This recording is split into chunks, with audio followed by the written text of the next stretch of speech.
কিরে বাহানা, তুই বমি করছিস কেন? কই দেখি দেখি। কার সাথে শুয়ে এসেছিস? তোর পেটে তো বাচ্চা। মালকিন, আপনার ছেলে।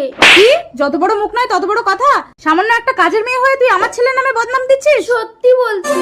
এই তুই আর একটা কথা বলবি না। এই বাচ্চা নামিয়ে তারপর আমার বাড়িতে কাজে আসবি। যা, বেরিয়ে যা।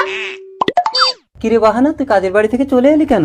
বাবা, আমাকে কিছু টাকা দেবে? ডাক্তার দেখাবো। কেন, কি হয়েছে মা তোর? দাও না বাবা। কি হয়েছে মা তোর? সত্যি করে বল, কি হয়েছে? চল আমার সাথে। আমাকে কোথায় নিয়ে যাচ্ছ বাবা? স্যার। আচ্ছা, ও তোমার কোথায় কোথায় হাত দিয়েছে? এখানে, এখানে? হ্যাঁ, প্রথমে ও এইভাবে হাতটা ধরেছিল আর আমি ছাড়িয়ে নিয়ে এইভাবে একটা দিয়েছিলাম।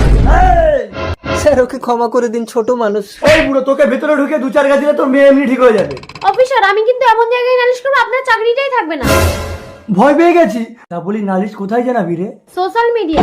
না না, ওই অপরাধীকে ধরে আমি উচিত শিক্ষা দেবো। চলো। কামিনী দেবী, হ্যাঁ বলুন। আপনার ছেলে এই অসহায় মেয়েটার সাথে প্রতারণা করেছে, ওকে আমি অ্যারেস্ট করতে এসেছি। অফিসার, এসব ভিখারির মেয়েগুলো যার তার সাথে শুয়ে এসে একটা বড় লোক ছেলে থেকে তাকে ফাঁসিয়ে দেয়। সেটা মেডিকেল টেস্ট করলেই বোঝা যাবে। আপনার ছেলে অপরাধী না হলে আমি ছেড়ে দেবো। আপনাকে আমি চুক্তি করে নেবো, আপনি যান।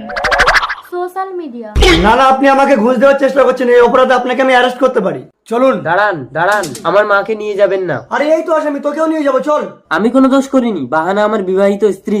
দিল। হ্যাঁ মা, টাকার অহংকারে তোমার তো মাটিতে পা পড়ে না, তাই আমি বাহানার কথা তোমাকে বলতে পারিনি। এটা কি সত্য মা? হ্যাঁ বাবা, সেটা তো আগে বলতে হতো। শাশুড়ি মার ভয়ে আমি বলিনি। আমার একমাত্র বৌমাকে কি আমি তাড়িয়ে দিতাম বাহানা? অফিসার, সারা শহর আলোয় আলোয় সাজিয়ে দিন। আমি আমার ছেলের বিয়ে আবার ধুমধাম করে দিতে চাই। কিন্তু আমার তো অত সামর্থ্য নেই দিদি। আপনি চিন্তা করছেন কেন? মানুষ তো মানুষের জন্য, আমি তো আছি। মানুষ মানুষের